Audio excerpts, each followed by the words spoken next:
中國地理第二課：人口和民族。中國是世界上人口最多的國家，近14億人，佔世界人口的19%。中國雖然人口多，但分佈很不平均，90%的人居住在東部，佔全國土地一半的西部地區人口只佔10%。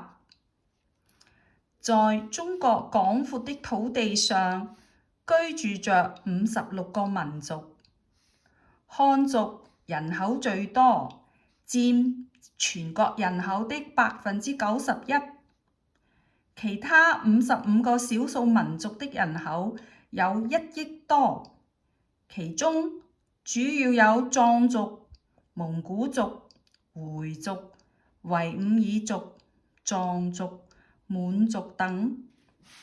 少數民族主要居住在中國的西南、西北和東北地區。